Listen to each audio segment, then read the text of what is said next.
All right, hello. I would just like to welcome you guys to this mediation. I think it's wonderful you've chosen this process. I think it's a great process and really gives us a chance to find a resolution with whatever conflict you guys have brought here today. Before we get started, I'm going to go through a big introduction and go over the framework for the mediation today and maybe get you a little familiar with the process. My name is Marc DesLauriers, and I will be conducting the mediation today. There's no need to worry. You're in good hands. Over the past 12 years, I've conducted over 1,200 professional mediations with a pretty good track record. I graduated from Stanford University with a master's in conflict resolution, and I am recognized by the state of Illinois to conduct this mediation competently. I look forward to the process and hope to aid you guys in finding a resolution that serves each of your needs. Now that I've introduced myself, I'd like to ask each of you what you'd like to be called throughout the process today. You can call me Casey. Casey? Okay, great, Casey. And you? Jordan. Okay, awesome. Thank you, Jordan. All right, fantastic. Let's get started with some administrative issues first before we dive into the actual mediation. So I sent both of you guys an email, an agreement to mediate, so you both must have gotten this document. Yes. Yes, and we've reviewed it. So I'm just going to go over the information in the document, maybe get you a little more familiar with it. I'd like to have each party sign the copy as kind of our symbol. We'll all sign together, symbol of our willingness to work as a team and really find a resolution. Before we sign, I just want to clarify and stress that this process is completely voluntary. Your signature guarantees that you recognize that the process is voluntary and that you give your utmost effort throughout the process. Are there any people outside of this room that have authority over the decisions that we could possibly make today? No? Yes, sir. Awesome. Great. I'd like to stress that you shouldn't hold back any thoughts or inclinations throughout the process. The only way we reach a proper settlement is if you really voice whatever comes to your mind. So no idea is a bad idea. You'll hear me say that a lot. And then also a big thing is confidentiality. I want you to know that everything that we say in this room will be completely confidential. There are three, and let's just go over the three types of confidentiality that apply to this process. First, all discussions throughout the mediation are confidential and are legally protected by statute. Additionally, at the end of this process, each party can discuss the information and who's to remain confidential as the settlement moves forward. So when we wrap up, we can discuss any of the information you want to reveal and any information you want to stay here in this room. And lastly, we will meet separately throughout the process. I'll get to that later. And anything that you say to me privately, you can tell me if you'd like me to reveal it to each other, or we can just keep that between us. Communication inside this room will not be permissible if this moves on to being settled in the courts. And again, each party, if we come to an agreement, if you'd like any portion of the discussion to be used to reach a settlement outside of mediation. Now let's have everyone put their John Hancocks down and we will move on. Jordan, we'll start with you.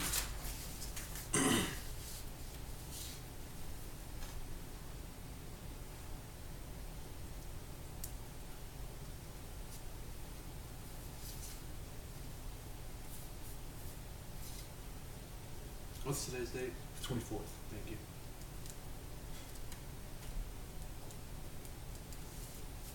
All right, Casey.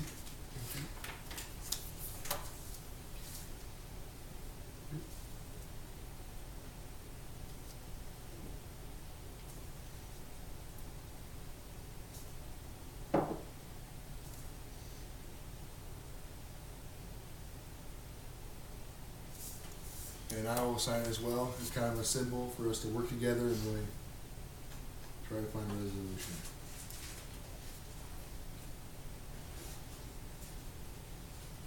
Okay, let's move on.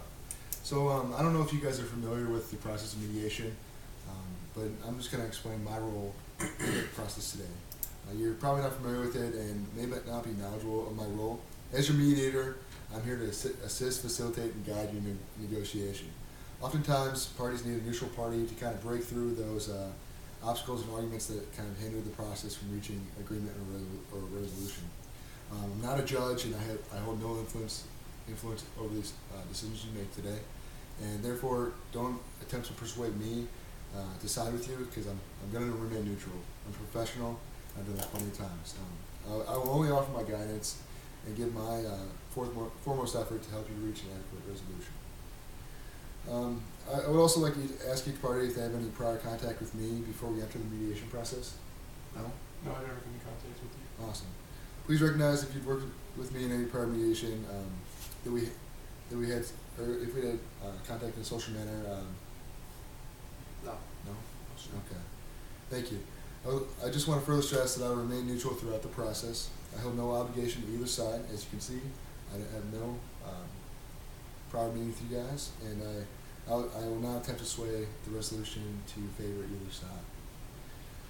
You each hold the final resolution in your hands. After reviewing our prior relationships with each party, would you like to continue? Yes. Awesome. Thanks, guys. I know this is lengthy, but let me try and get through the introduction. And then let's just look at the goals and processes of the process. And acknowledging that you are familiar with the process, I would like to grant you a little familiarity with the goals. First and foremost, the primary goal is for each side to understand the issues, positions, interests, needs, wishes, perspective of each other. And at the conclusion of my opening statement, when I'm done here, each of you will be given your own opportunity to make an opening statement, tell your side of the story. We'll discuss after that, and I will not interrupt you, and you won't interrupt each other. It's kind of an opportunity to speak your mind, and then after that we'll kind of dive into the situation and discuss many of the issues that are really hindering this process. We're going to kind of get to the root of the problem. Afterward, I might decide to hold a caucus with each party. If I decide that a caucus is necessary, I will meet with each party privately. Our private conversations will remain completely confidential, as I've said before. I won't repeat or reference anything that you don't want me to the other party or outside of this room. Afterward, we're going to attempt to discover a mutual agreement that satisfies the desires of each party. Please remember that no idea is a bad idea. I've said it before, I'll say it again. The chances of discovering a resolution that satisfies each party only increase when we just speak what's on our mind and really get it all out there. I hope you guys are comfortable with the environment. We're going to spend a lot of time here in this room today. The restrooms are located down the hall and behind me. I've provided with snacks that are located in the kitchen there. And also we have water here and any other refreshments you need. There are vending machines down the hall. And are you comfortable with the room temperature today? Yes, sir. I'm a little cold. A little cold? Okay. I'll have my secretary talk to her about it. Thank you. Yep. And also we'll take breaks throughout the day, but those kind of be sporadically, and I'll kind of call the breaks and maybe when I feel it's time. But also I want to make sure that you guys know that you're free to take a break at any time.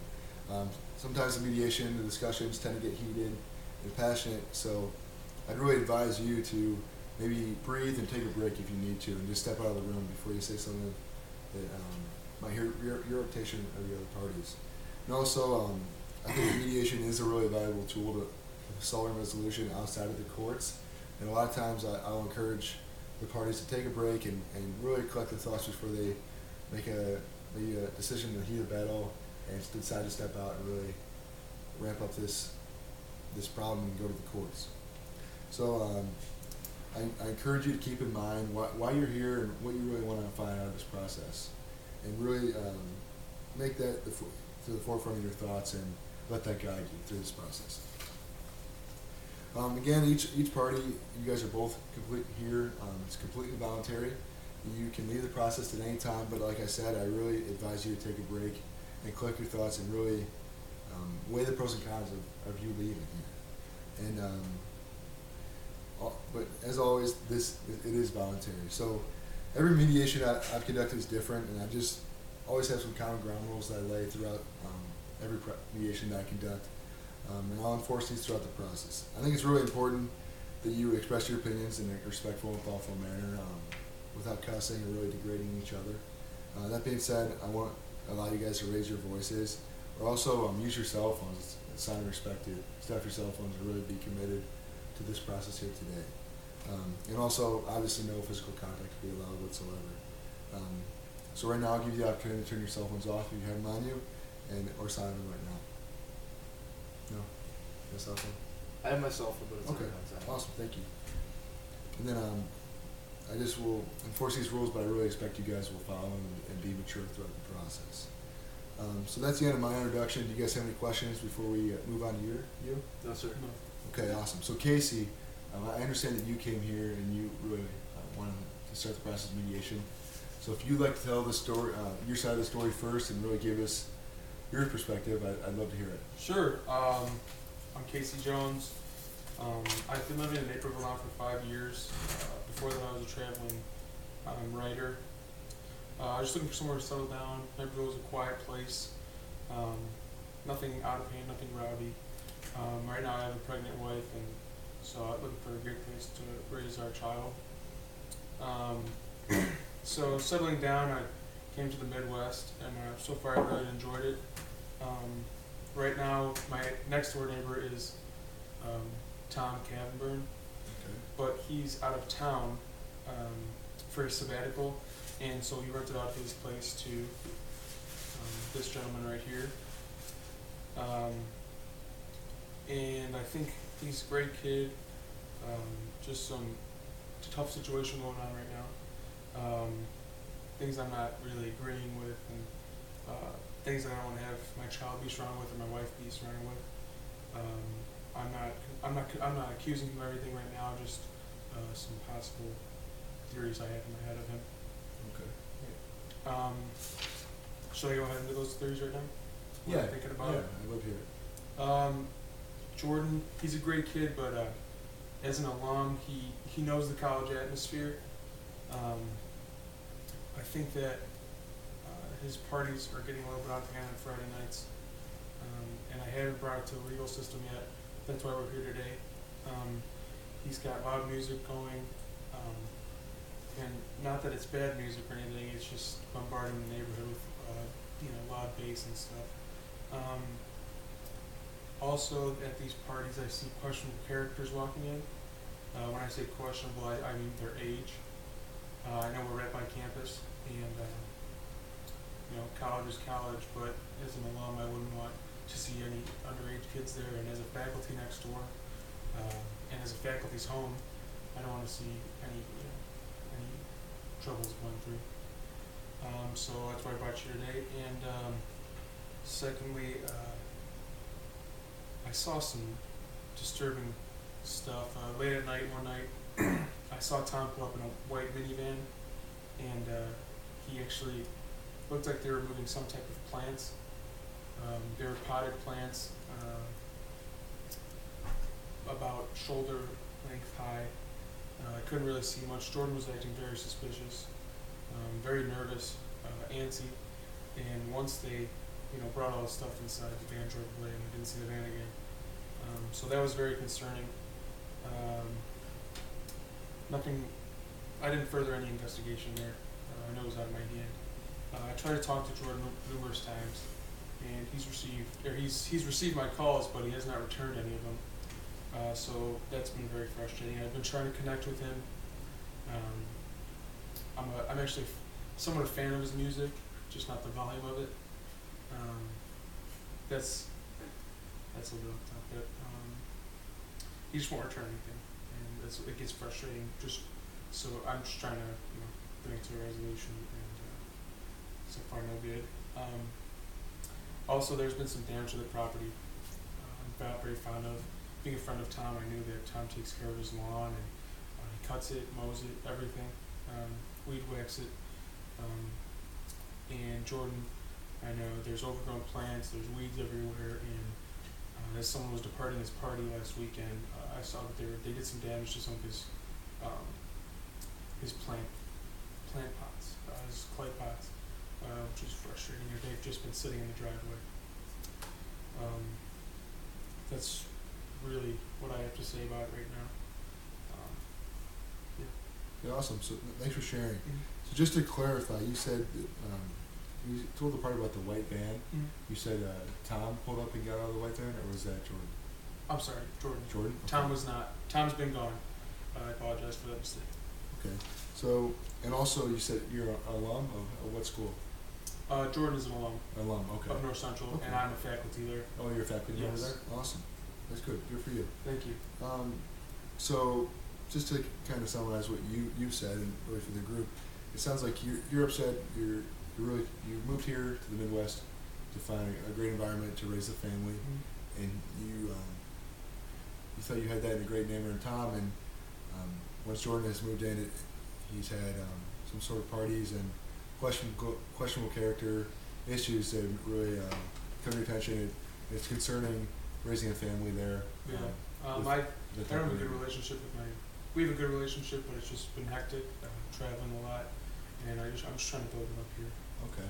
And it also sounds like it's kind of insulting and makes you feel bad or disrespected when Jordan doesn't return your calls or anything. Correct. Okay, great. So, Jordan, if you'd like to tell your side of the story, we'd love to hear it and really see your perspective. All right, awesome. I'm Jordan Nelson. I'm 26. I'm an alum of North Central College from Wheaton, Illinois. I graduated, and then I got into grad school out in Colorado, and then I was offered a position at the Biosciences Division at Argonne National Laboratories down in Lamont, Illinois. I'm working with Dr. Mark Miller, and I'm going to be studying